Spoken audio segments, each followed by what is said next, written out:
Let me go.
Can you guys give your attendance? Who all are present? I'll start the class in next 2-3 minutes.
Can you guys give your attendance in the chat box, please?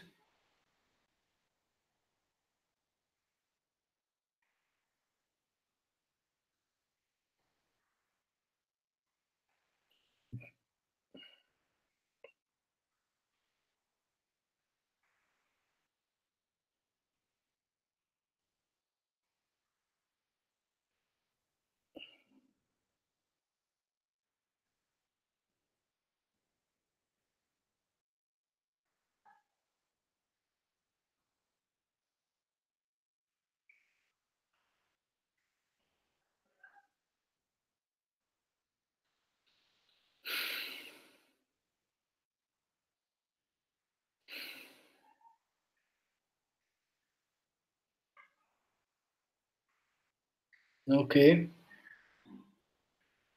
So I'll wait for 2-3 more minutes so that more people can join, and then I'll start the class.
Okay, so let me start. So today's class I'm going to cover two topics. First one is properties of matter and second one is mechanical properties of fluids. So first topic that I'll be covering for next half an hour, 45 minutes would be properties of matter. This is a very important topic. If you look at the syllabus of uh, autonomous board, so this particular chapter is not very big, but there are few concepts, and there are concepts which from where the problems may not come, but they'll give you a 2 marker or 3 marker questions, or maybe a 5 marker question also. There is a possibility. I discussed that possibility while taking the class. And what happens is the questions mostly would be theoretical in nature from this chapter, except from the formula of Young's modulus. So I'll take a bit of Young's modulus and I'll explain in properties of matter. So what I'm going to cover in properties of matter is I'll define different kind of solids. So you'll have crystals and amorphous solids. Then I'll take elasticity and Hooke's law, Young's modulus, and then I define stress and strain curve, and which will have a broader discussion on how you get yield points and what is yield strength, plastic deformation, and all those things. So in the first part, I shall be covering that. In the second half of this class, I shall be taking mechanical properties of fluids. So there I'll be discussing about fluid mechanics, so thrust and pressure, how pressure is developed, then Pascal's law, application of Pascal's law, then Archimedes principle, and after Archimedes principle, law of flotation, then viscosity and surface tension. All these things I shall be taking in details in the later part of the class. So let me start with properties of matter first. So we all know that in solids, what happens is molecules and atoms are not very much mobile. I mean, their mobility is constrained, and their position is more or less fixed with respect to each other. And that is not the case in liquids and gases. So if you look at the compound and three kinds of compounds, the first one is solid, the second one is liquid, and third one is gas. Here primarily we are going to talk about solids, and that's why I have divided solids into two parts. So first part is crystals and second part is amorphous. Now just by classification, these things doesn't become clear. So we need to look at crystals and amorphous solids in details. And for that, what I have done is that I've taken a few properties of crystal and amorphous solids. So first thing that I want to tell you over here is that it becomes very, very important from the exam perspective that you know the difference between crystal and amorphous solid. And whenever a difference is asked in the exam, the best way to write the answer over here would be that you write in the column format. So you make two columns. One side you write crystals and the second side you write amorphous.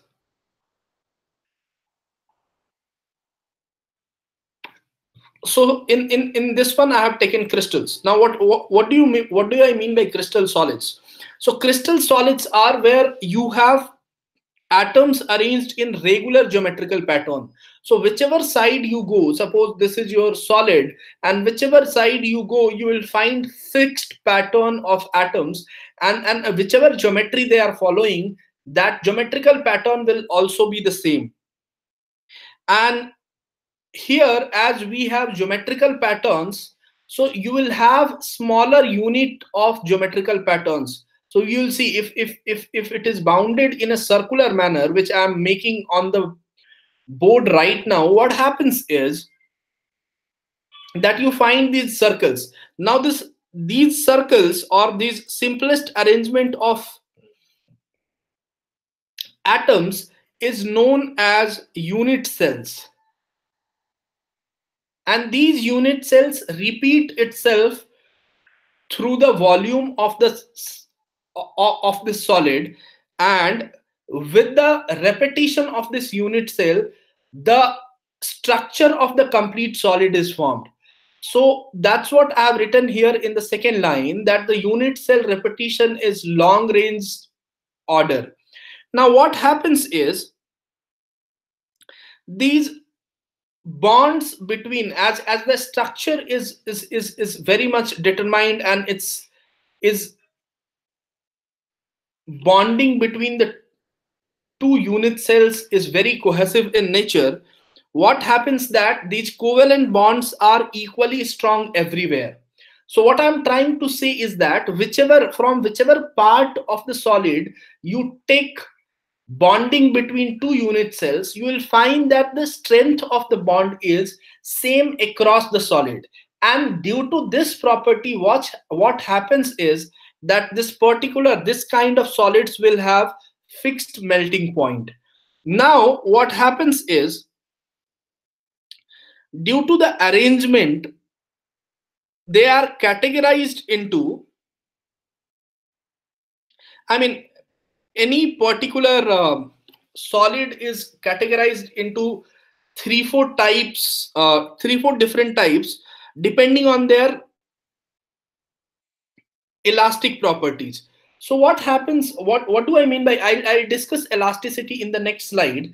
So till now I am saying that depending on the elasticity, solids are defined into three four different categories. One of them is anisotropic, and what I mean by anisotropic is that elasticity will not be same in all directions. So what happens, we check when we have solids. Suppose I am taking solid A, solid B, and solid C, and what I'm trying to check is that I'm trying to check elasticity of solid A in all the directions. So I pull it up in this direction, I pull it from diagonally, I pull it up vertically, I pull it up at 30 degree from horizontal, and I try to check elasticity in all the directions.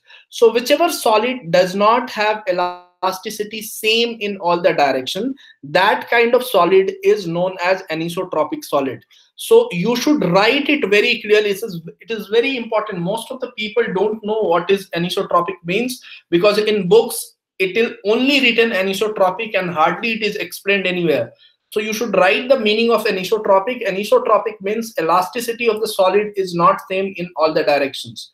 So I'm writing here, anisotropic means elasticity of solid is not same in all the directions. So this is the meaning of anisotropic. Now let me move to another topic, another type of solid, which is amorphous solids. So what is difference between crystalline solids and amorphous solids? So amorphous solids, you will find that atoms exhibit, they will not exhibit regular patterns. So in crystals we had regular patterns, we had unit cells. Those unit cells were repeated for long orders, and due to repetition of the long unit cells for long order, the structure of the solid was created. Here atoms will not exhibit any long order of any particular unit cell. So absence of unit cells is one of the property. So that can be written as atoms exhibit only short range order. So if this is the solid, the pattern of arrangement of atoms would not be same along all the dimensions.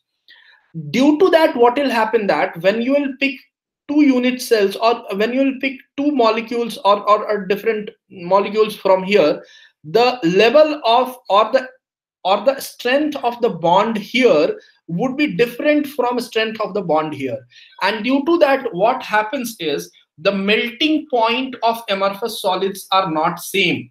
So melting point, it varies over a range of temperature. And that is why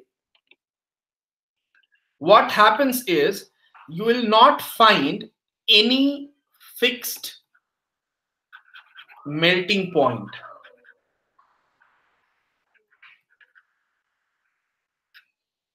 So why there is no fixed melting point here and why there is fixed melting point in crystal solids or crystalline solids?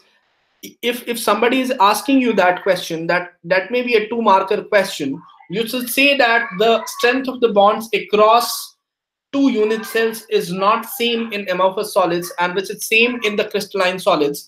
That is why in crystalline solids we find that we have a fixed melting point, while in amorphous solids we have melting point which varies over a range of temperature. Now, as I explained you anisotropic solids, let me explain you isotropic solids, which are your amorphous solids. So what do I mean by anisotropic solids is, isotropic solids is elastic property is same in all the directions. So what I did was, in case of anisotropic, I was pulling it from diagonally 30-degree angle, horizontally, vertically, and I found in anisotropic solids that the elasticity was not same. Here the elasticity would be same in isotropics. So these are the differences between crystalline solids and amorphous solids. Now let me move to another topic, which is elasticity. So let me explain you what is elasticity, and you will find that elasticity is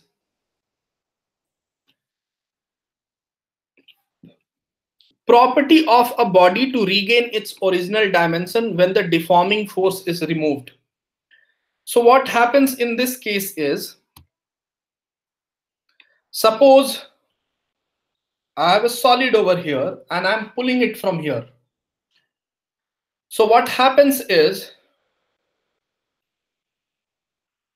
so you take a rubber for that matter or your eraser and you start pulling it from both the sides using your hand. And what you will see is that up till certain force, there would be no deformity in the eraser. So what will happen is, if you will remove the force, if you stop stretching it, the eraser will return to its original dimension. So that is what elasticity is. If I try to deform any particular solid, and it can sustain that amount of stress up to certain level, and if I remove that stress, it comes back to its original dimension. That property of a body is known as elastic bodies. So not all bodies are elastic in nature. Like you take a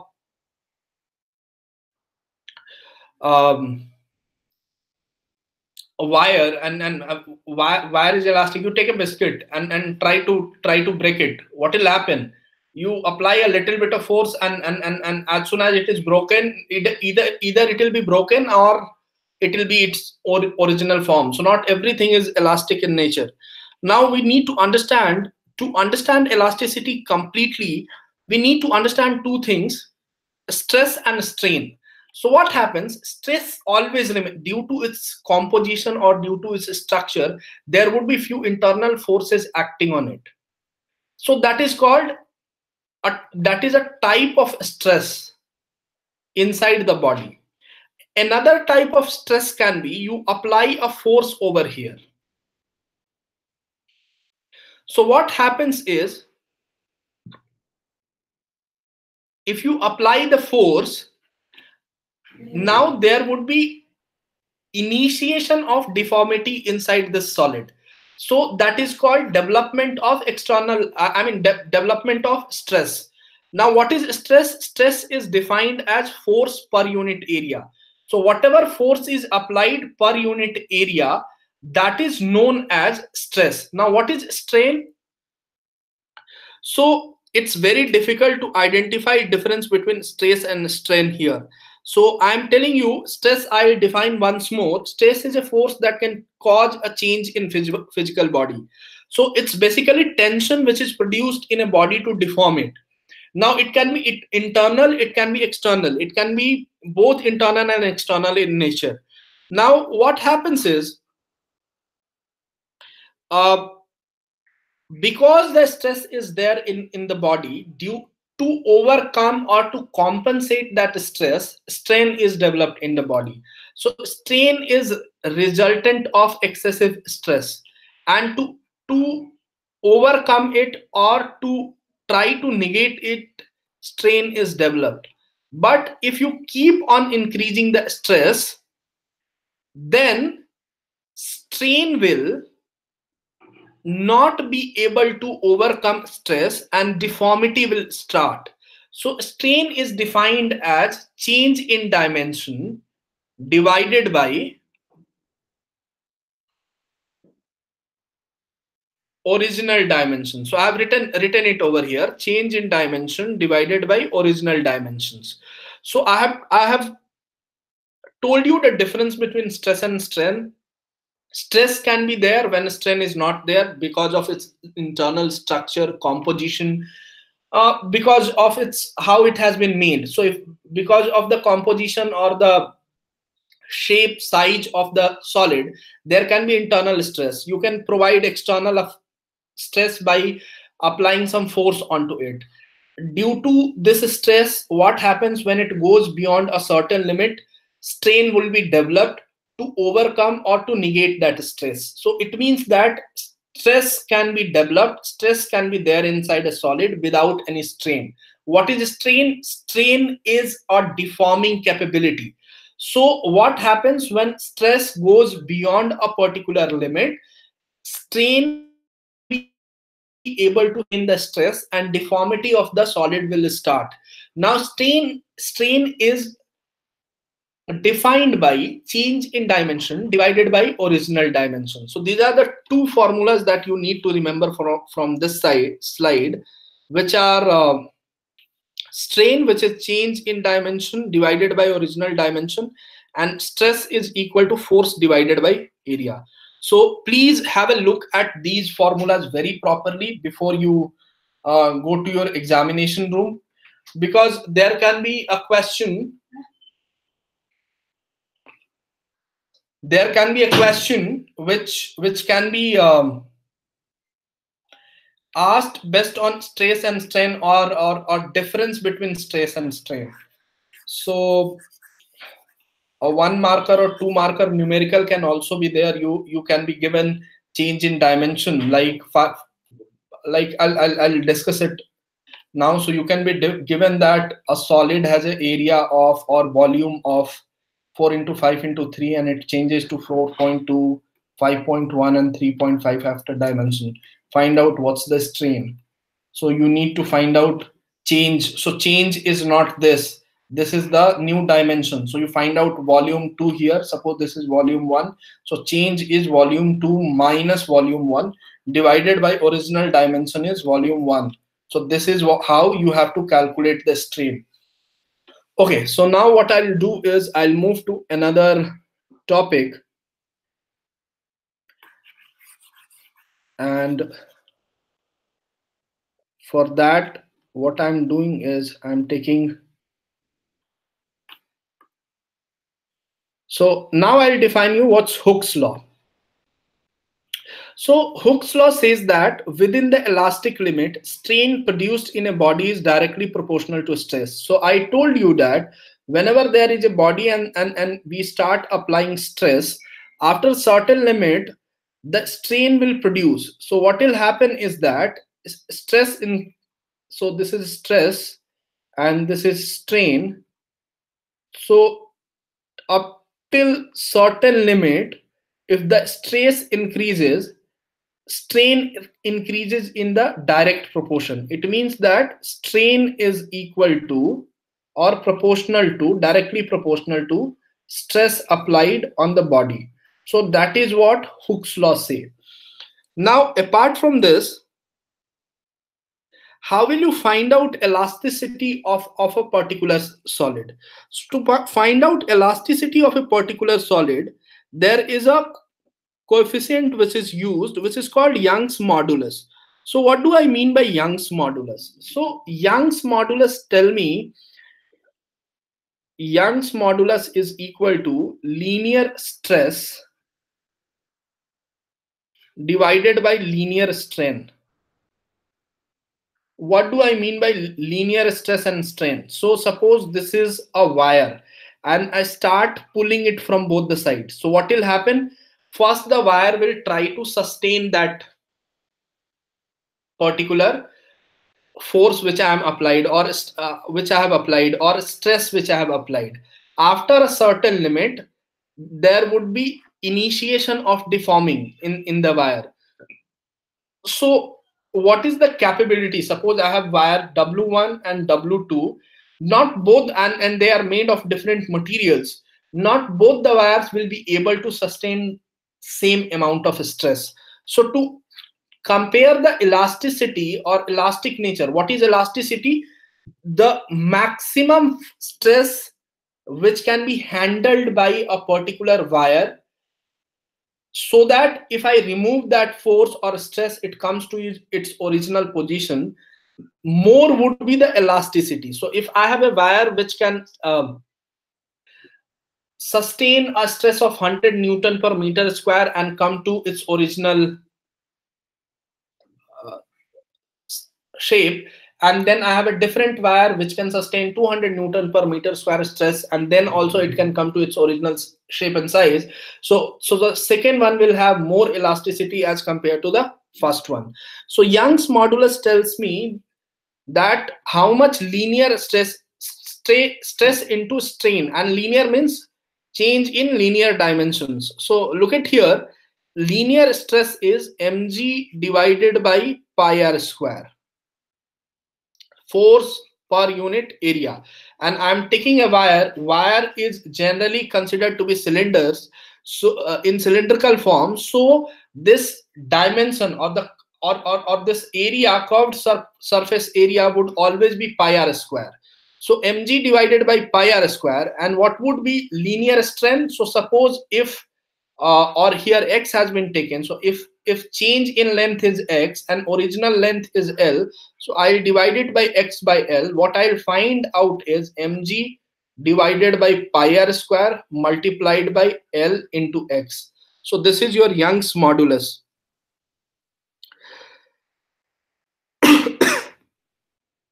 So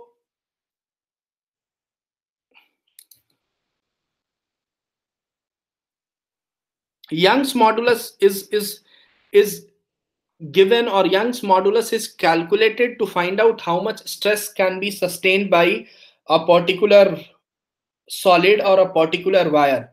So by this method you can find out Young's modulus. Now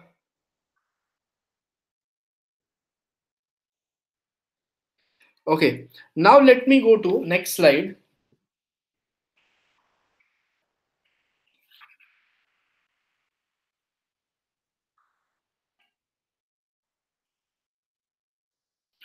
And here I come with the stress and strain curve, and this is, guys, very important from your exam perspective. If something is most important from exam perspective in this uh, particular topic is stress and strain curve, and it would be anywhere from 4 to 5 markers. So you cannot compromise on writing this stress strain curve. Or whenever you are to write, I'll tell you a method. Let me first explain it. I am explaining it in such a way that you have to uh, write your answers in the similar manner. So what happens is, if you look at the graph is divided into different sections. So first section is from O to A, then you have A to B, then you have B to C, and then C to D, D to E, and then you have here permanent set. So you have to write this answer in this order only, so that you explain the linear line from O to A, then what happens between A to B, then B to C, then C to D, or directly from C to E, what happens. You have to explain exactly in the same manner. Don't start explaining E and then you go to O and then again you go to C. If you do that, marks would be deducted. So the first one, or the first thing that I need to explain is O to A. And what I do is, look at here, what I do is O to A. So I have already told you by Hooke's law, up to the elastic limit, what happens is the strain will increase proportionally to the stress. So you see here, I get a straight line over here. This is a straight line which I'm getting here. So O to A is a straight line.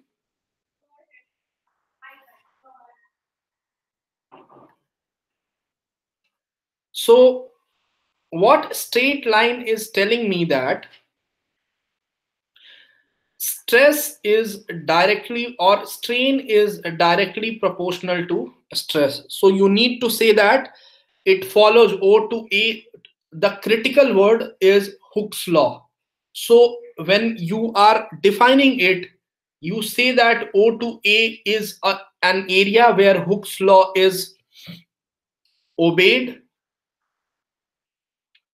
and stress is proportional to stress. So first you define this, then you go say that strain is proportional to stress, and point A is a point after which Hooke's law will not be obeyed, and that is why point A is known as proportional or elastic limit. So you defined point A here only in the first in the first explanation only. So you say that point A is called proportional or elastic limit, and then you write a line which says that in this region, and you write in bracket here OA, in this region the solid is, or the material is, whatever you want to write, or you can write the wire is completely elastic. So three things you have to write for the first region. First one, you have to say that it follows Hooke's law.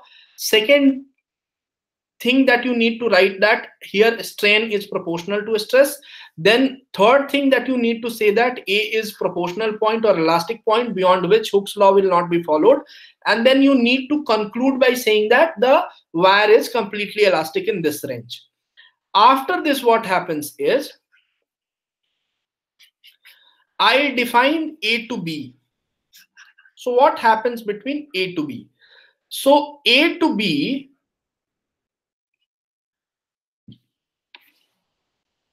once I move beyond elastic point, what happens that up till a point B, though strain will not be proportional to, now strain is not proportional to stress, but there is a point B till which the solid will be able to uphold its original dimensions if I remove the force. So point B is that point till which the solid will be able to sustain its original dimensions. If the force is removed, and it will come back. So what happens? First thing I need to write over here is that between O to B, if load is removed, original dimensions are restored.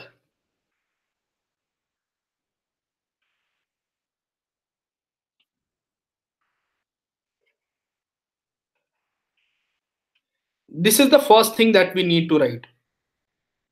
And then you write that the path of you, this is very important and people miss it, the path BOA is path of restoration.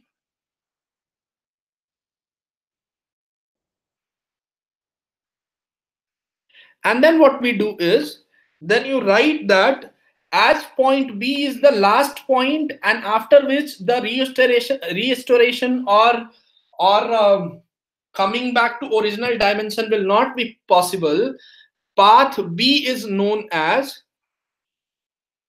yield point. One thing I did mistake previously, I told path A is elastic point, path A is only proportional point. So point B is your yield point or elastic point. After this, elasticity will be damaged. There would be no elasticity after point B. So after point B, as the elasticity will not be restored, point B is known as elastic or yield point. And you should know that the maximum force or the stress applied at point B, or stress corresponding to point B would be known as yield strength. So these are the points. I'll once again repeat. First, we need to say that from A to B is that region that if load is removed, then or O to B is region that if load is removed, the wire comes to its original dimension. Then you need to say that the path of restoration would be BAO. Then I need to define point B as yield point or elastic point. And fourth, I need to say that stress corresponding to point B is known as yield strength. So if you are writing these four things, you will get full marks for point B. Now let me go to B to C. So what happens is, now B to C, anyway elasticity is gone, but C is a point which tells me that if I remove stress or load applied here, then original form will never come, then but it will not break, it will go to some other dimension. So what happens here is, if the stress applied is removed at B, path BAO will be followed. So path BAO, this path BAO will be followed. But if you don't remove stress here, if stress is applied beyond point B, so point C is a point where what happens is, if I remove force over here, the original dimensions are not possible, but it returns to certain other dimension. It does not break, which is important. So you should write that it should not break down, but the original dimension is not possible and it returns to this point. So what happens is, difference between this zero origin and the point where it returns, the strain level is known as permanent set. Then what happens, that once you have defined this, you need to go to final explanation, CE. And you say that in this region in the wire, different constrictions means localization of molecules, which are called necks and wastes, that would be formed. And ultimately at this point, the wire will break. So the point or the stress level at which the point at which the wire is breaking down, that is known as fracture point.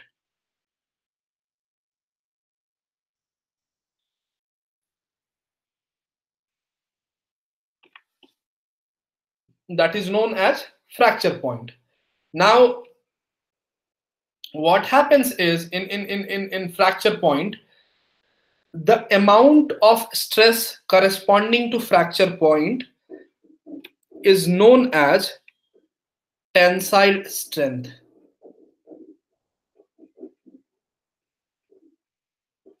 So the amount of stress which needs to be applied to break the solid is known as fracture point, and that stress amount is known as tensile strength. Some few books also call it ultimate strength. So you can use any word.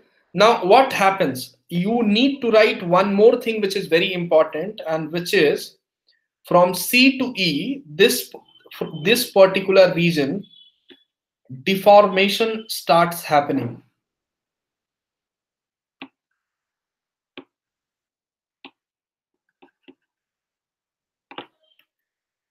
Which is non-elastic, which cannot, I mean, this deformation cannot be stopped. Hence, this region is called plastic flow. So this region is called plastic flow, or instead of flow, you can use word deformation also. So as permanent deformation is taking place during this particular region of stress and strain curve, this region is known as plastic deformation or plastic flow. So this is how you have to explain stress and strain curve. It has to be divided into 4 parts. The first part will define what is region OA. So first part will define region OA. You need to write that Hooke's law is followed. So I'm summarizing it. You need to write Hooke's law. Stress proportional to strain, strain proportional to stress. Then you need to write A is proportional limit. Point A, I called it elastic limit. This is not elastic limit. B is elastic limit. And fourth is wire is perfectly elastic. So you should write that in this region, perfect elasticity is followed. Then second region is A to B. So first you need to write that if load removed, so you start with load removal and say that original dimensions possible. Then you talk about the retracing path. So you say that BAO is path of restoration.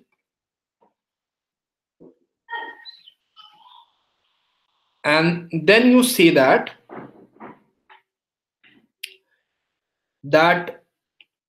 point B is, as this is the maximum elastic limit, this point B is elastic limit or yield point. And then you need to say that stress corresponding to point B is known as yield strength. Then you need to define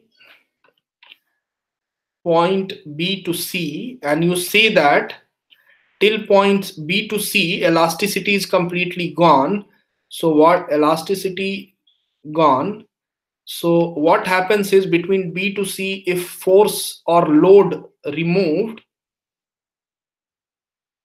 it doesn't go back to original dimension.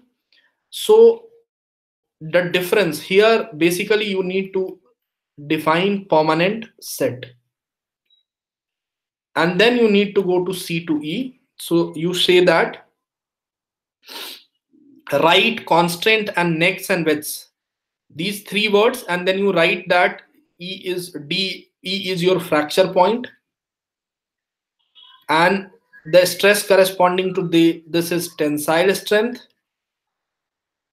and this complete region is known as plastic flow or plastic deformation. If you write this much and draw this diagram properly, there is nothing in this diagram. You just have to draw with a scale a straight line. So what if I'll have to draw this diagram, what I'll do is I'll take a scale, draw x and y axis, this part needs to be eliminated, and then I draw this straight line, then I make something like this, and then I say that this is A and this is B and this is C, and then I take it like this and something like this. So I say that this is my fracture point. So if you explain this much, full marks would be allotted to you.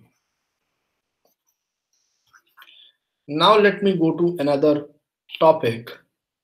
So with this, as I told in the beginning of the session, that first 40-45 minutes I'll be talking about properties of matter. Now in your syllabus and this class I'm focusing basically only on the board syllabus and the portions only required for writing your board exam. So if you know this much of properties of matter, you can easily write any question which is coming in your board examination. Now, how to write the answers, that also I have discussed. Having said that, please practice it wherever you get an opportunity. So when you practice questions, what will happen is you will have an idea where you are doing mistake and what you are missing. So I have already given you a few hints like stress and strain curve for a metallic wire. If you have to draw, this is how you draw it. You remember the percentages, that this is less than 1% and up to 30% of strain, it goes and breaks down. So that's how you have to write these questions. Having taught this, now I move to the different topic of today's class, which is mechanical properties of fluid. So to do that, what is required is, one second, let me go back. So I'm starting fluids now. What happens is I discussed solid in the first 40-45 minutes of the class. Now it's time to discuss fluid. Now, what is a fluid? So fluid is a substance that can flow.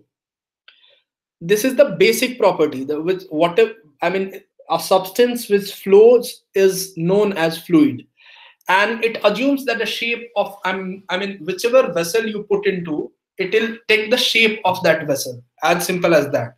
So now we know that type of compounds we were discussing, and we discussed about solids and crystalline and amorphous solids previously. Now fluids are of two types, both liquid and gas, both are considered to be fluids. And though they are fluids, but there is certain difference between liquid and gas. So I'll list out the basic differences. The first one is liquid is incompressible and has a definite volume.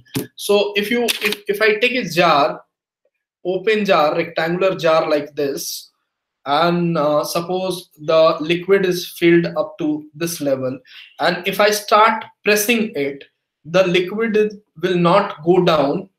If I press it more, the liquid will start flowing from corners. So what I'm saying is liquid is incompressible, which gives it a certain volume. But gas is compressible. So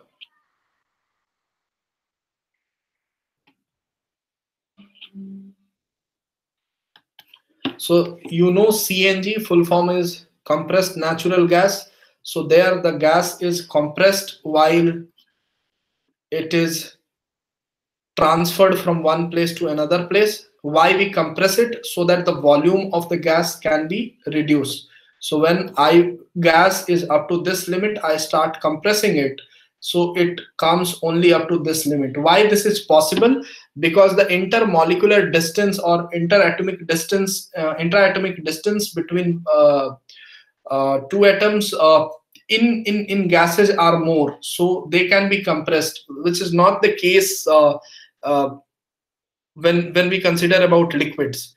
Now, if I talk about fluids, fluid is studied at two levels. The first level is fluid statistics, which is study of fluid at rest. And when we go to study at fluid at rest, we study about different things. First one is hydrostatic pressure, then we have Pascal's law, then we have Archimedes principles, flotation, surface tension, and then we discuss about fluid dynamics, which is, as the name suggests, which is study of fluid in motion. So we discuss about equation of continuity and viscosity, all these things. So whatever I have written it here in this particular slide, I'm going to take all those topics in the coming slides. So what happens is, just look at here. let me go to the next slide. So let me define thirst for you. So what happens when you have a bigger kind of a thing and you fill it with liquid?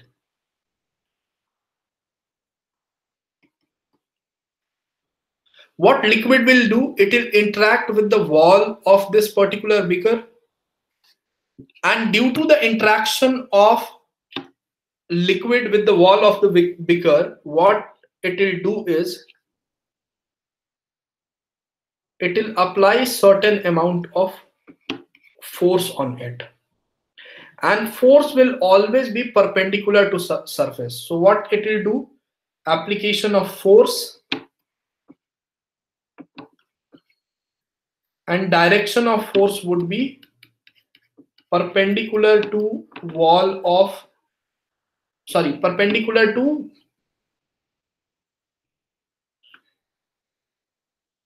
the surface here.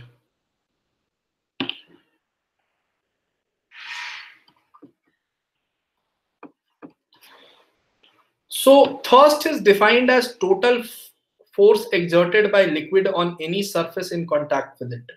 So thrust is nothing but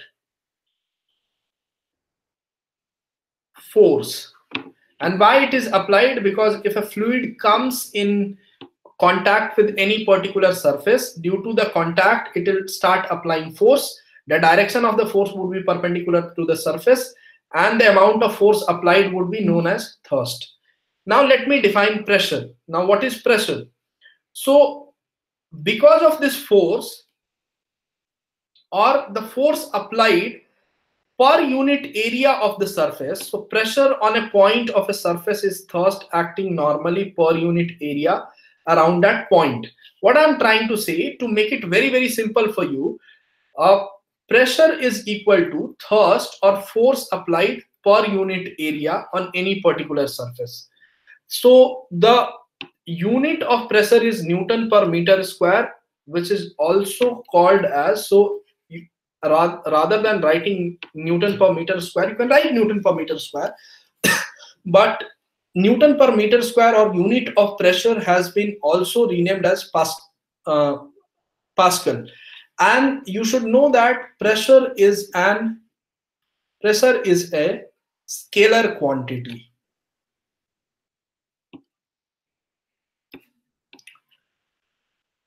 So what is 1 Pascal? If somebody is asking you define 1 Pascal, so you should say that 1 unit or 1 Newton of force acting on surface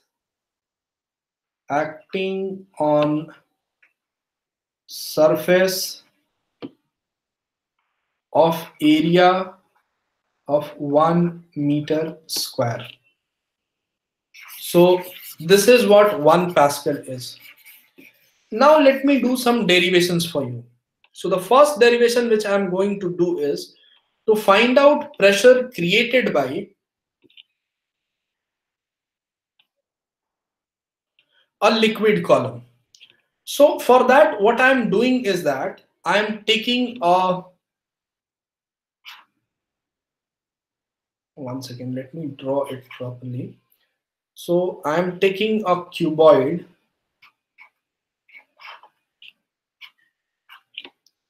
and what I'm trying to do is that I'm saying that this cuboid is filled with liquid. So this cuboid is filled with liquid.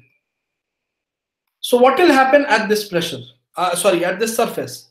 So due to the weight of the liquid, some force would be applied on it. So weight of the liquid is equal to mass of liquid multiplied by Z. And what is mass? Is mass volume into density? So if density, where rho is, I'm writing here, V is volume of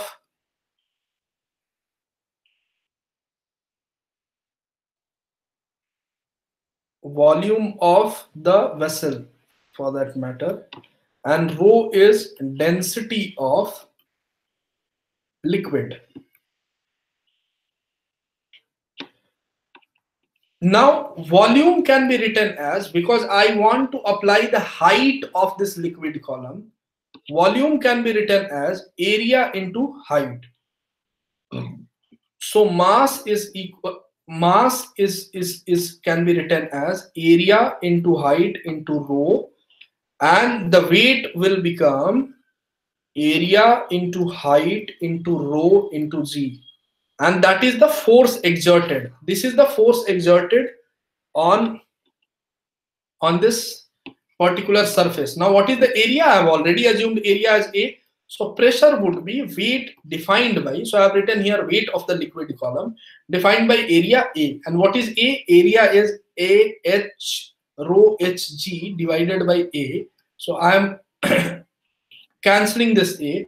Pressure comes out to be rho Hg. So pressure applied by any liquid column which has a height h, and the density of the liquid is rho, the pressure applied would be rho hg. So this is what the formula is. Now let me go to atmospheric pressure. So what is atmospheric pressure? So we all know that around us there is an air column. So what do I mean by air column? So this is the Earth's surface, and Earth is surrounded by volume of gas up to a certain height. Though density of the gas is not equal along the height, but we know that certain volume of the gas is surrounding our Earth's surface. So as this is fluid, gas is a fluid, due to its height, what will happen? We can find out the mass and all those things. So this gaseous layer will apply certain pressure on Earth's surface. So the force exerted by air column of air on unit area of Earth's surface. So we all know that due to its mass and layer around Earth's surface, a force would be exerted by this layer of air on Earth's surface, and force applied per unit area of Earth's surface would be known as atmospheric pressure, P naught or PA, whatever you want to write. So this is what atmospheric pressure is. How it is created? It is created due to the layer of different gases around our Earth's surface. Now, this is one of the most important topics of pressure. So, first one, this is Pascal's law, and what Pascal's law tells me that the pressure exerted anywhere in confined liquid is transmitted equally and undiminished in all directions throughout the liquid. So what happens is, if I apply a pressure here or certain force per unit area, what is pressure? Force per unit area. So what I'll start pushing this fluid which is here with my hand or a piston or something like that. So the force applied per unit area would be pressure, and the pressure which is applied by the piston, suppose I am using a piston over here, rectangular piston I am taking over here and applying pressure due to it, the pressure created by this piston would be circulated or transmitted equally in all directions throughout this complete liquid. So this is what the Pascal's law is, that you take a liquid, apply a pressure over here, this pressure gets transmitted everywhere equally in all the dimensions, and this pressure is not diminished. So one thing is that if I apply 20 Pascal of pressure here, so this pressure will remain undiminished in all the direction throughout this complete liquid. Example, if you look at the syllabus of class 10th board, what happens is Pascal's law, apart from its definition, has been taken as, I mean, more of the application side. So its application has been taken in real world. And what we see in the books is that hydraulic lift and hydraulic brakes has been defined in the book. So I've taken both the examples here. This is the example of hydraulic lift. So what happens in case of hydraulic lift is that there are two cylinders. So this is cylinder 1 C1 and this is cylinder 2 C2. And one thing that you need to mention very properly, this line, multiplication of force. So you say that hydraulic lift is an application, or the first line should be application. When you are defining that, draw this diagram beautifully like this, and then you should write that this is application of Pascal's law. Then you should write that its usage used for lifting heavy weights. And third point which you should mention very properly, that it is based on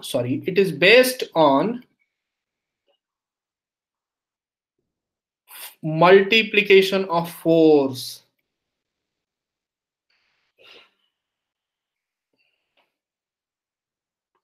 So it is a force multiplier. And how does it happens? So look at here, these are two cylinders, and in those two cylinders, what is filled?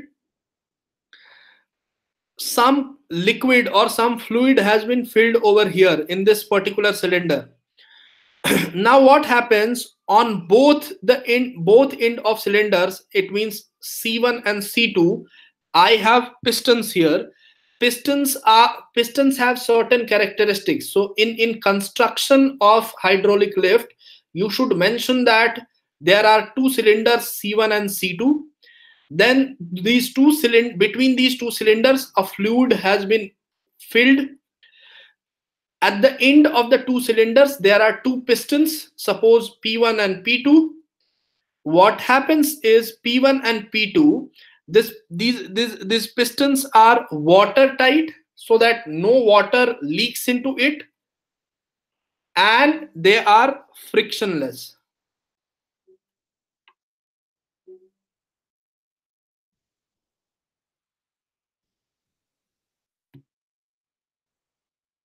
They are also frictionless. So these things you should mention in the construction. Now what happens? Now things become simpler. Once you write this, now you have to explain how this works. So its working is, I'll write here, its working is, so this is the principle on which the hydraulic lift operates.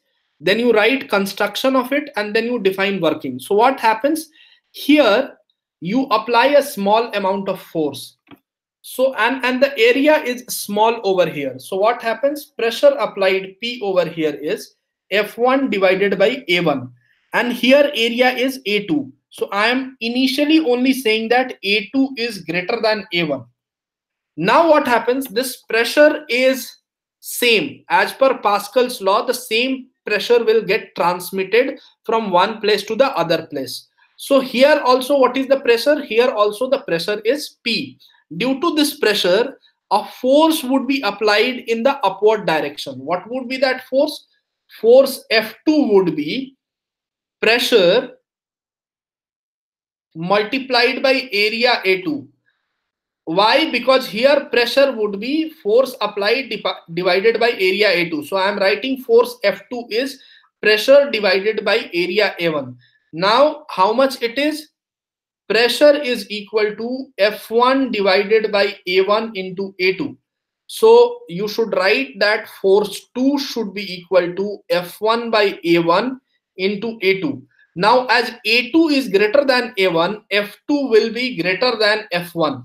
So depending on the cross-sectional area, or depending on the rectangular area of A1 and A2, this force is more than force force generated is more than force applied. So if I keep this ratio of A2 and A2 by A1 very, very big, by applying only very small amount of force, very huge amount of force can be generated by the usage of hydraulic lift. So what we need to write in hydraulic lift? In hydraulic lift, first we need to write principle. In principle, I have told you to write 2-3 things. I'll just repeat it for you so that, so you write principle here.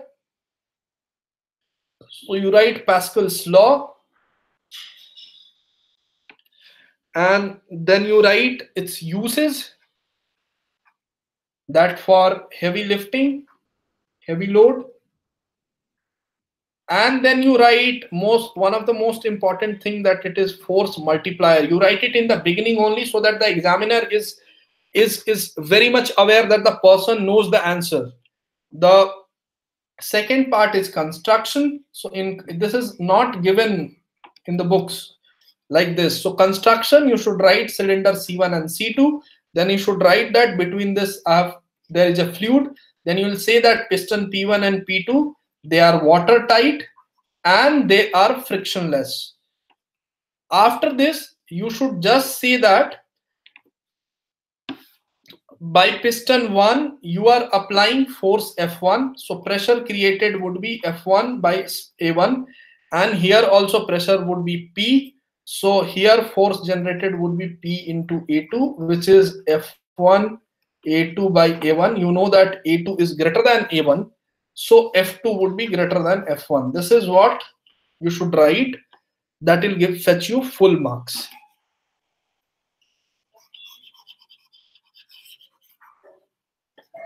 Now let me move to another usage of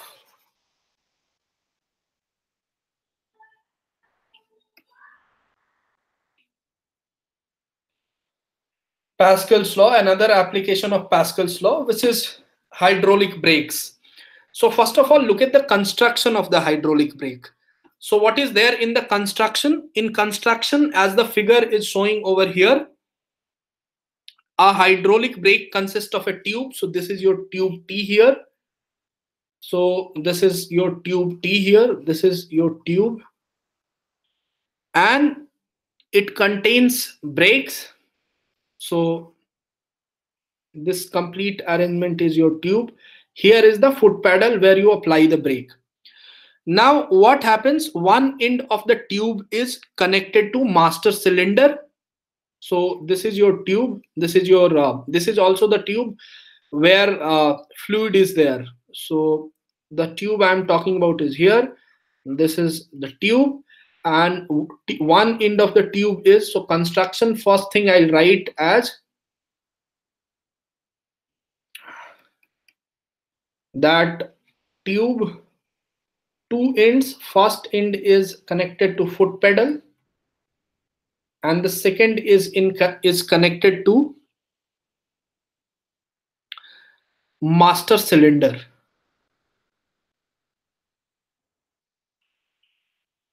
And what happens is, now you should write that this master cylinder is connected to fluid tube or fluid pipe. So here you have special fluid pipe. Now this fluid pipe, as shown in the figure, is connected to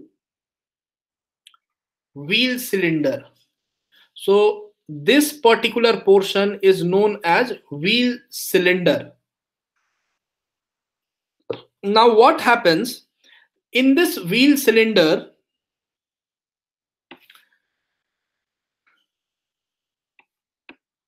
There are two pistons. So you see here at the brake, here there would be two pistons, P1 and P2. And these are the two brake shoes. So what I have explained, brake shoe. So what I have explained till now, I have told you that there is a tube. One end of the tube is connected to the foot pedal. The second end of the tube is connected to the master cylinder. The end of the master cylinder is connected to the special fluid tube or special fluid pipe.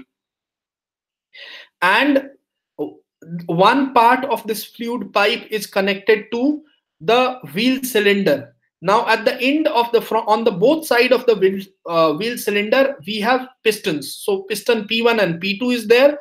Then on the wheel, on this brake arrangement, there is brake shoes, and then we have springs. So after this, once you have explained this construction, we'll go to working. Before that, you should also write principle of working. So principle of working is again Pascal's law. So once you have explained Pascal's law, you should go to construction. And in construction, what you should do is you should say that one end of the pipe connected to foot pedal and cylinder, then fluid pipe is connected to wheel cylinder, then we have pistons, two pistons P1 and P2, then we have brake shoe, and then we have a spring connected in between. And then you should go to now working. So in working, what should be defined as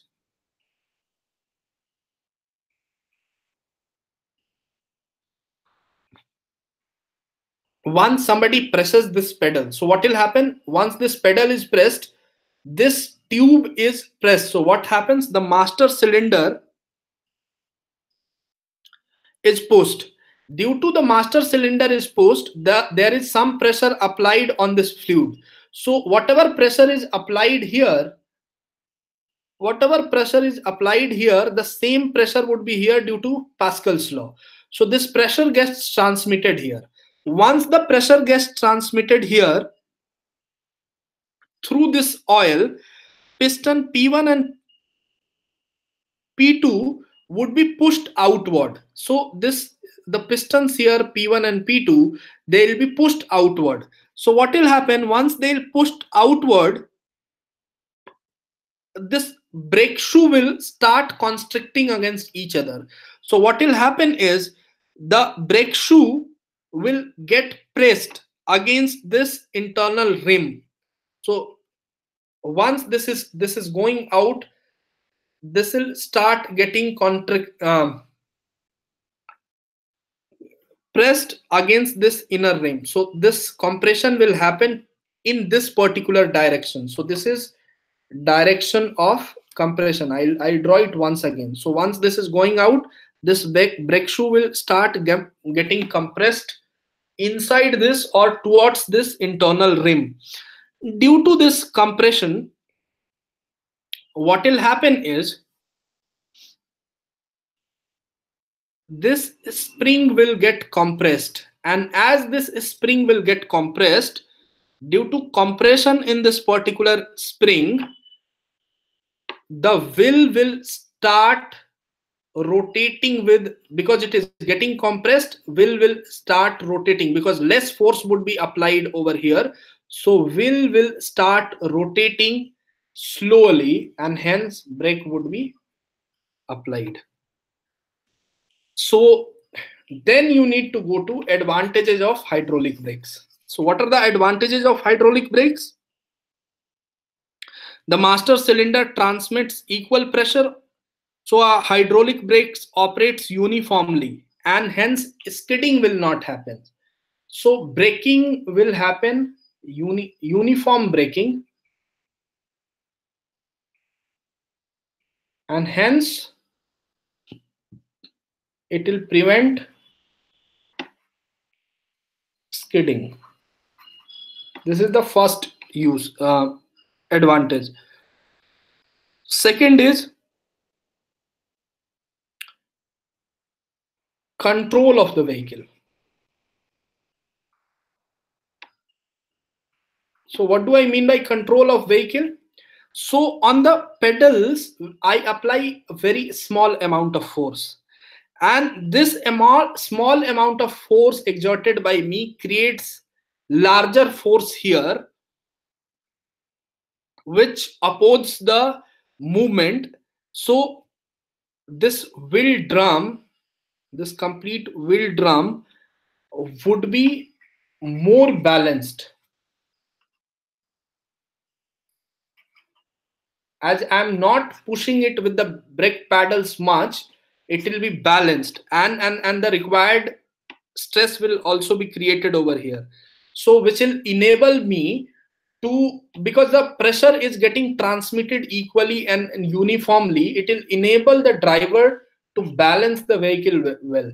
So you have to write two things properly, that it creates uniform braking because the pressure is transmitted, and due as this creates uniform braking, what happens is uh, the vehicle is controlled, because small amount of force applied on foot pedals will create force, will act as a force multiplier on the drums of the wheel, and hence the driver will be able to control the vehicle properly. Now let me go to Archimedes principle. So what do I mean by Archimedes principle? So when a body is partially or wholly immersed in water, it suffers apparent loss of weight, which is equal to weight of liquid displaced.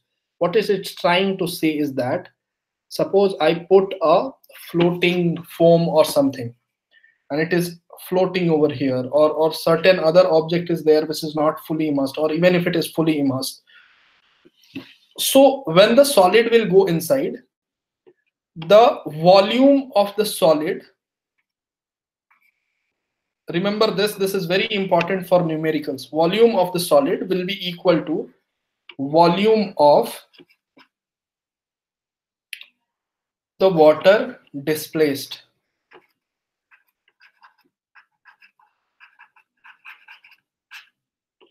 And what do I mean by volume of the solid? Volume of the solid in water. So whatever water is displaced by solid, so volume of the solid in water is equal to volume of the water displaced. This is true in all the cases. Now what we need to do is that we need to prove this, that how this is possible. So suppose I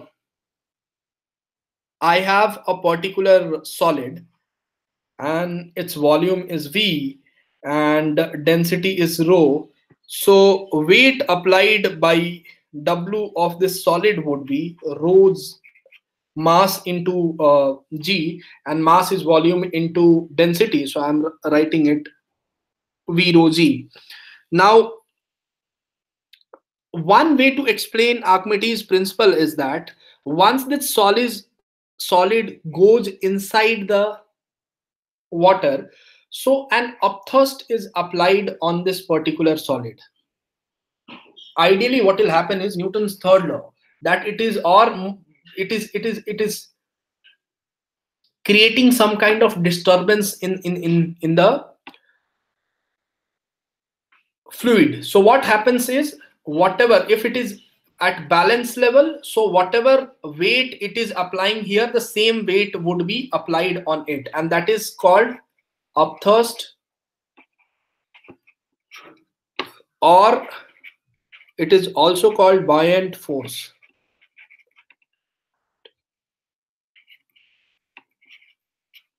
Direction of the upthrust, as it is known by the wording itself, it in the vertically upward direction. Now if a solid is immersed here, what would be upthrust?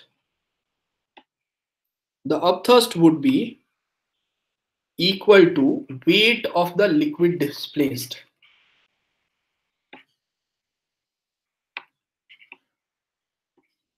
So I told you that solid, if it is having volume V and weight, the volume of the solid in the water is equal to what volume of the water displaced.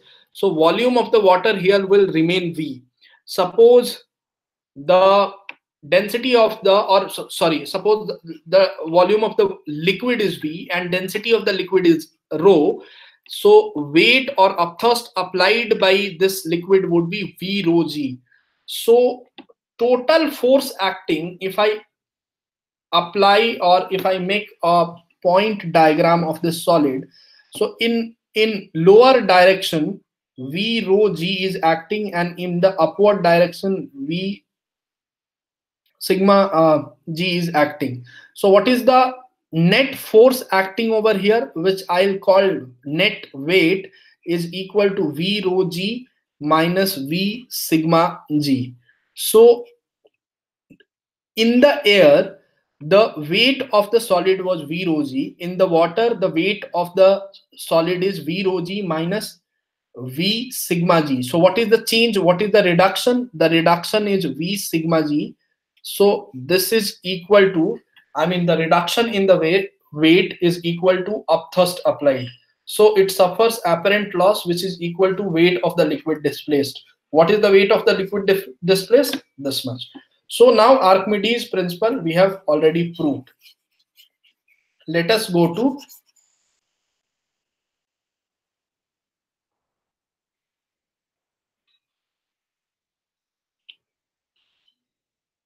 relative density. Now what is relative density? Relative density is ratio of density of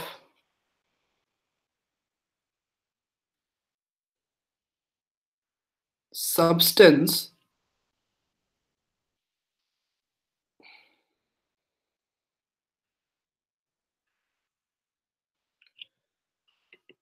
to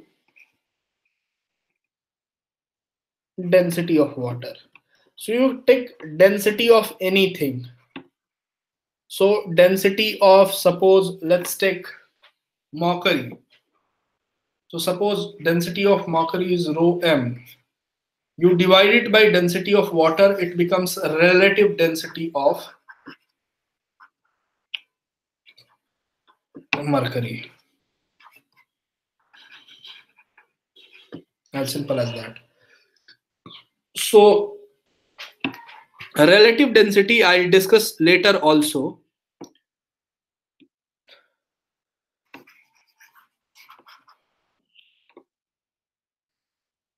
What happens in case of relative density is, I told you only rho divided by rho mercury divided by rho w. Now in this particular case, what happens is relative density of solid can also be taken in terms of weight. So how? Because volume remains the same for both of them, and you multiply g in the numerator and denominator, this becomes weight of solid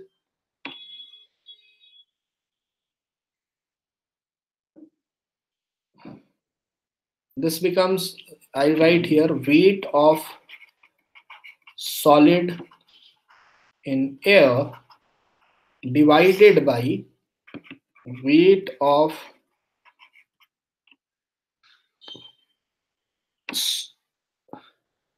or you can write that weight loss of solid in water,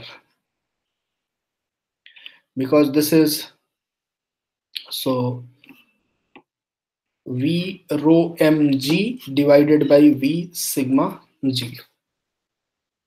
So I just explained you that V sigma g is the weight loss of the solid in the water. So you can write that, you can either write that weight of the water displaced or the upthrust, or upthrust is equal to the weight of the liquid removed. So weight loss of solid in the water. So we just proved that V sigma g is weight loss of solid in the water. So you can explain it in any manner. You should remember both these formulas from the exam perspective. Now let me go to another topic, which is law of flotation. Now what is law of flotation? So law of flotation states that a body will float in liquid if weight of liquid displaced by immersed part of body is equal to or greater than weight of the body. So what do I mean by this?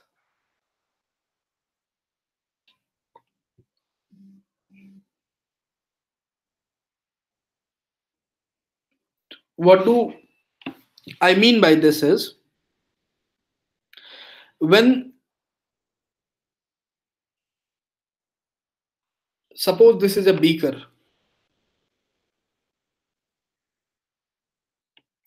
and there is a liquid here. Let me make it once again.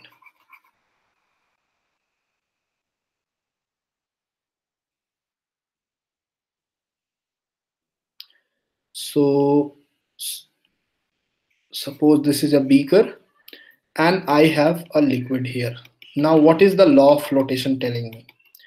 That body will float in liquid if weight of the liquid displaced by immersed part of the body is equal to or greater than. So what it is saying me that it will only float when the upthrust is lesser than the total weight of this body, so that this upthrust is either it is equal or more than this. So what happens is whatever liquid is displaced by it, it should be equal or greater than. So what happens is,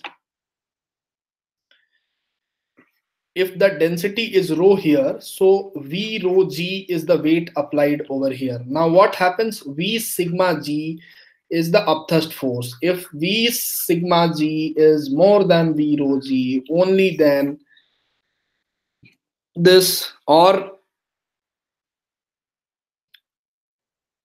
only when that will float, or when it will get submerged, it will get submerged when V rho G is equal to V dash sigma G. I'm taking different volumes because a few part can be here and can be outside the liquid. So what happens over here is, let me just change the color. What happens over here is V rho G, which is the submerged part, or in equilibrium whatever solid volume of the solid is and the density of the solid is, this V rho G should be equal to volume of the liquid displaced multiplied by density of the liquid multiplied by G. So in this equilibrium only the flotation of the body will occur. If this V rho G is lesser than, or V dash rho G is lesser than this V rho G, it means that weight of this particular solid is enough for it to go and sink over here. So it will not float, it will go and drown inside the water. So now this G can be cancelled from here. We can write that V by V dash is equal to sigma divided by rho. So this is what the law of flotation is.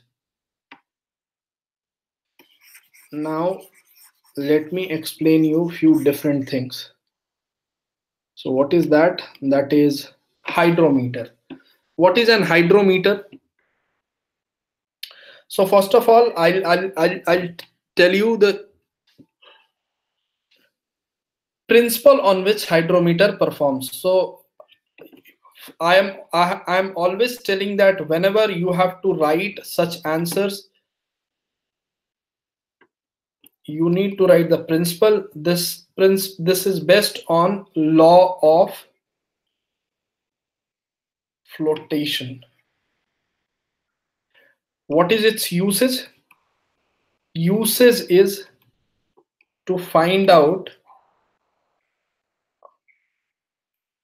a relative density of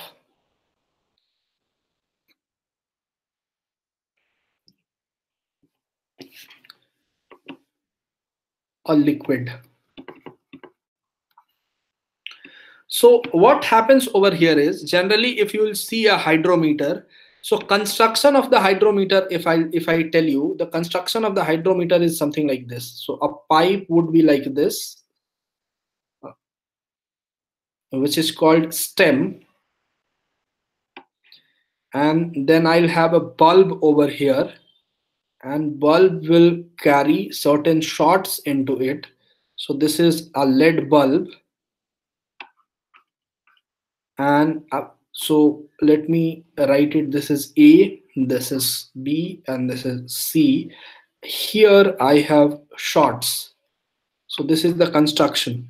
So if you have to write this, how do you write this? The common form of the hydrometer, so you should write like this, that in this form of the hydrometer, it consists of a narrow uniform. So this is a pipe which is called which can be written as narrow uniform stem, and it has been made in such a way that the markup to which a liquid will sink will correspond to the relative density. So why these markups are there on this stem? This is to show the height or the depth to which the sinking of the liquid will happen, and depending on that, the relative density of the liquid would be found out. Here I have a bulb B, and at the bottom this is another bulb C, which has been weighed with mercury or lead shots. So this is the construction. If you write only this much for construction, what will happen is you'll get full marks for construction. Now, what is the principle? So you should write that the cylindrical body, suppose it has a volume V and height H.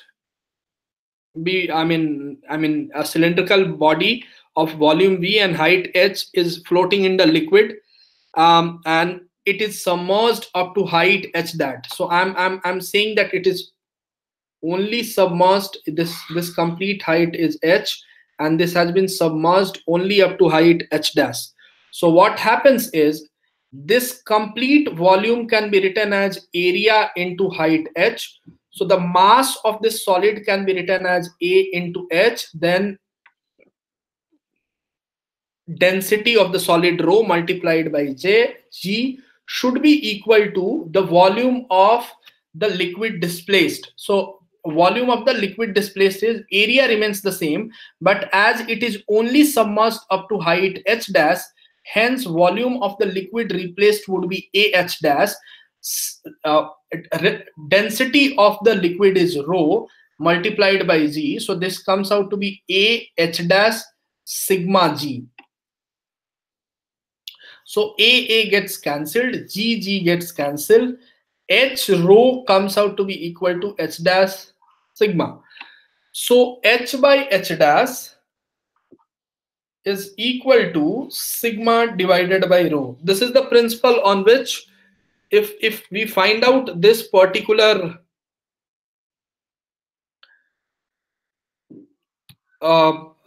ratio, we will find out the relative density. So what happens is in a variable immersion hydrometer which is there in your course, this cylindrical object will be made to float in water, and the liquid in which the liquid of which the relative density has to be determined. And what I do is that I'll find out the depth of the immersion of this solid cylinder in water. I'll find out the depth of the solid cylinder in the liquid of which the relative density has to be found out, and then I'll write this equation that H rho G is equal to S that rho G, and I know that sigma by rho is equal to H by H dash. So this is for your water, and this is for your this is for the liquid, and this is for the solid. So sigma by rho can be found out by how it is getting immersed and how much it is getting immersed in water and how much it is getting immersed in any other liquid. So that's how relative density can be found out. After this, I move to two important topics, which is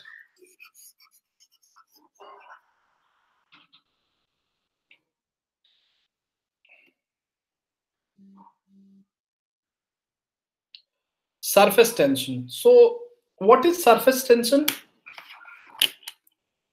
So surface tension is property of a liquid.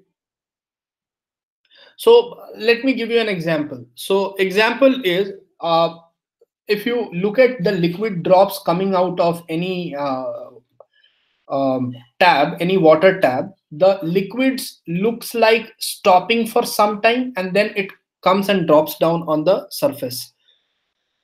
That property, that stopping of liquid coming out of the water tap for fraction of seconds and then going down to the surface is a property which is called surface tension. So if you look at by definition, surface tension is property by virtue of which free surface of liquid at rest behaves like elastic stretched membrane tending to contact so as to occupy minimum surface area. Now this is perhaps the definition, bookish definition, which has been given. Now how do you understand it in very layman language? So try to understand, whenever a needle is gently placed on surface of the water in trough, so trough has to be created, and in that trough if you put a very thin needle gently, it will start floating. The contradiction is the needle should go down and sink inside the water because the density of the needle is more than density of the water. But why the needle is floating inside the trough? Because it behaves like stressed membrane, and due to this property they just tend to stop for certain second before dropping down or before sinking down. To understand the surface tension in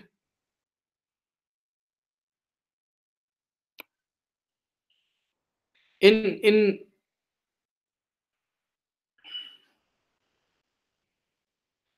in a very proper manner, we need to understand these two forces. First one is cohesive force and second one is adhesive force. So what happens is, cohesive force is force of attraction between molecules of the same substance. So same substances are attached together by certain force, and that force would be known as force of that force of attraction will be known as cohesive force. Now adhesive force is force of attraction between molecules of two different substances. Like you will see that ink sticks to paper while writing. Why does it stick to paper? Because of the adhesive force working between the molecule of the ink and the molecules of the paper. Or water wets the glass surface, and liquid is not able to wet the glass surface. Why? Because water, the adhesive force of the water and the glass surface is able to overcome the cohesive force of the glass. But mercury and glass surface, whatever is the adhesive force, that is not able to overcome the cohesive force of the of inside the glass. Hence mercury will not be able to wet the glass surface. So this is the example of cohesive force and adhesive force. Now let me define surface tension after that, and how does it happen. So look at here, surface tension. So suppose I make a beaker again, and here is liquid in which I have created certain trough like this. So just to create this, and I'm putting a needle here. So what needle will do, because it will behave like a membrane, elastic membrane, this will not sink, this will float for certain time. So suppose this is line AB,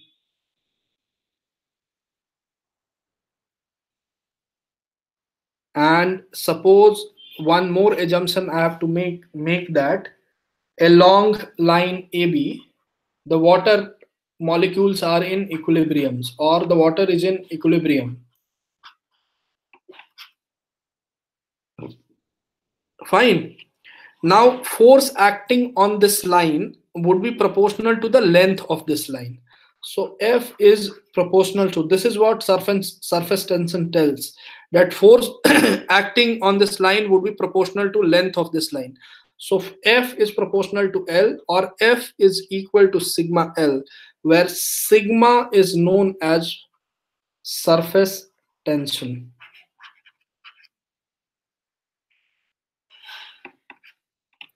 So surface tension is equal to force applied on a imaginary line per unit length is equal to surface tension. So if you take any liquid and take any imaginary line into it, per unit force applied on that imaginary line would be known as surface tension. And due to that force acting, it will tend to stop for certain time, and then it will drop.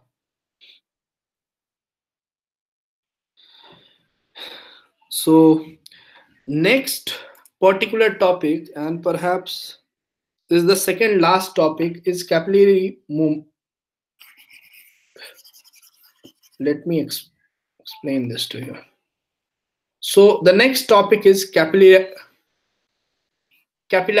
So what is capillarity? So I'll first write example and then perhaps you'll understand. The example is a bloating paper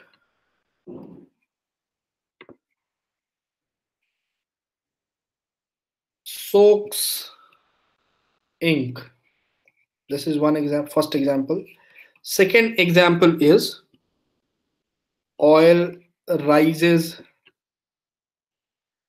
in long narrow space.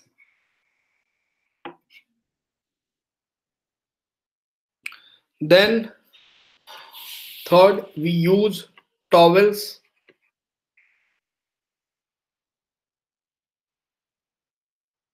to dry our skin. These three examples I am happening. What is happening? Some kind of liquid is getting transferred from one substance to another substance. Here, ink is getting transferred.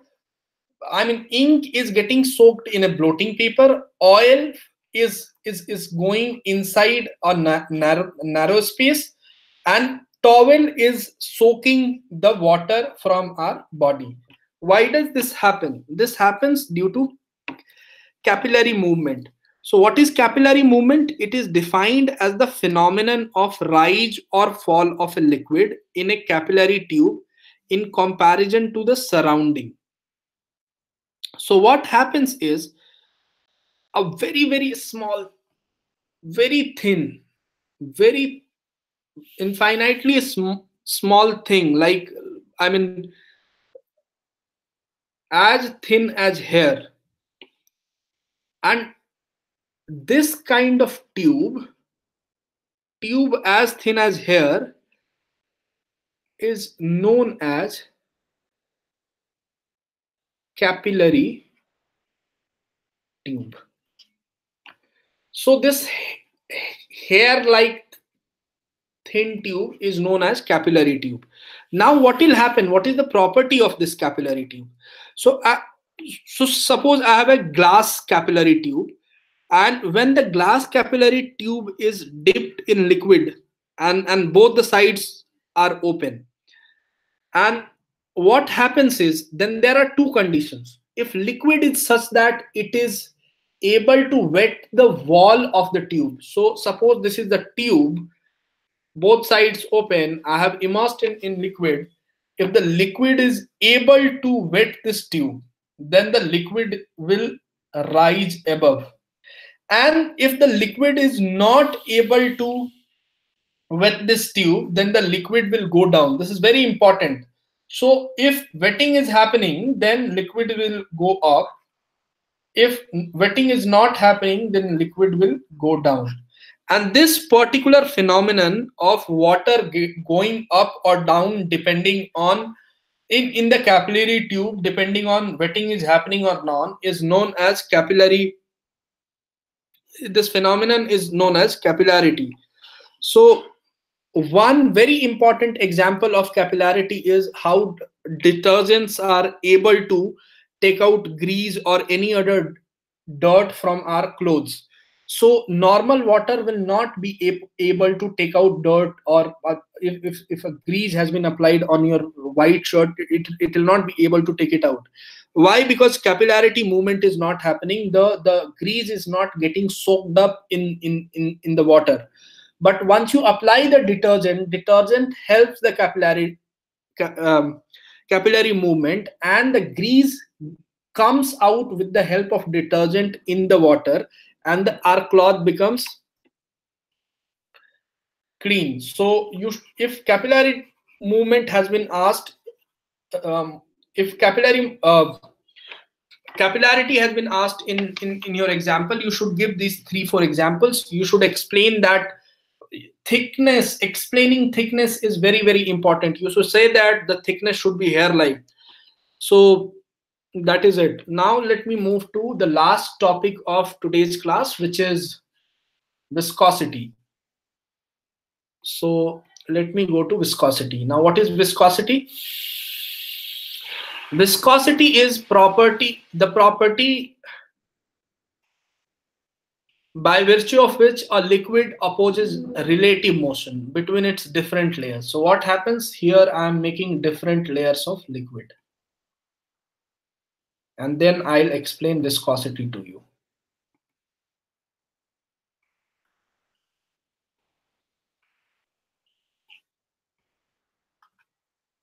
So these are the different layers of liquid. Example is how do I start viscosity is you take water in a bucket and you stir it. If you stir it, you will see the water flowing for some time, and after some time the flow of water will stop and the water will become standstill. Now how does it happen? Why does the moving water stop moving? Why does the velocity of water vanish in some time? It means that somebody is reducing the speed of the water, velocity of the water. As soon as it was stirred, it was given certain velocity. After some time, the velocity became 0. It means that some resistance is there in the velocity of the water. From where does that resistance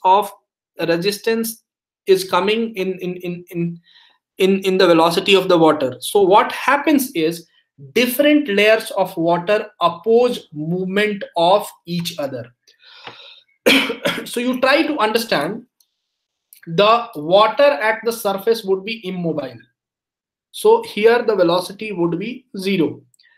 And as you will go up, the velocity of the water will increase. The highest layer of the water, which you will feel outside from here, will have maximum velocity. Why does it happen? It happens because when the two layers, this layer and this layer, will interact, so this particular outer layer does not have a layer above it to restricts its motion, but any layer inside it will have more number of layers around it to restrict the motion. Hence the outermost layer will have the maximum velocity. Any layer which is inside it will not have that velocity because the resistance to the flow is more. Now what happens if I talk about two consecutive layer? So this lower level of the liquid will try to reduce or try flotation of this water level above it.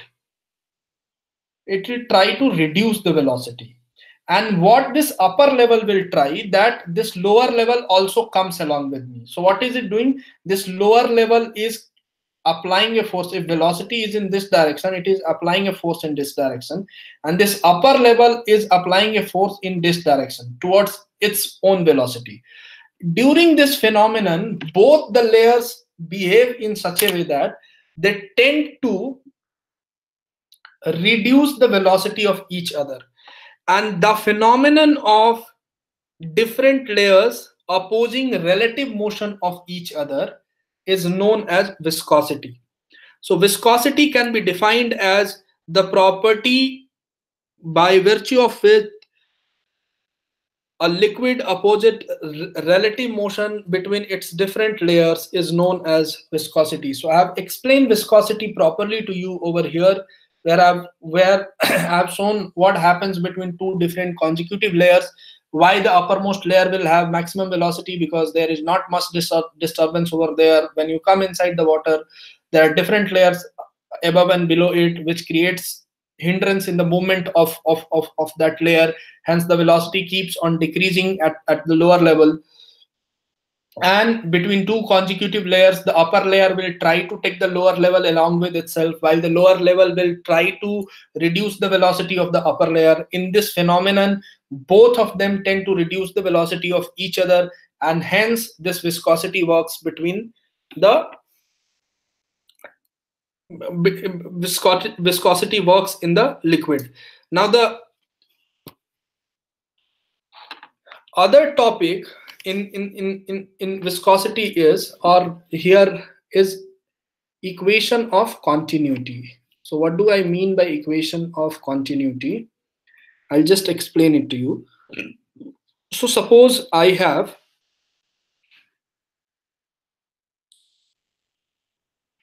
let me make the,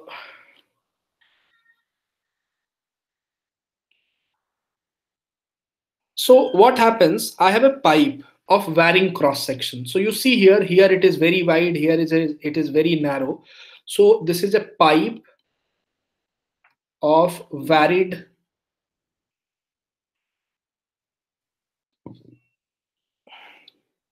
cross section.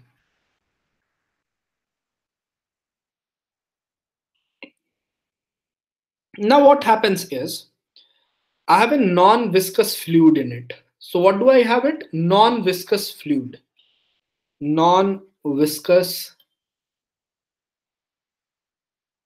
non-compressible.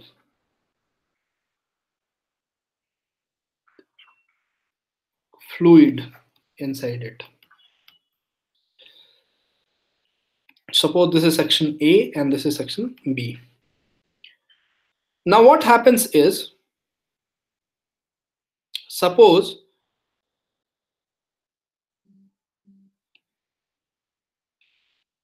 this can be area of cross section, here is A1 and area of cross section here is A2. Now suppose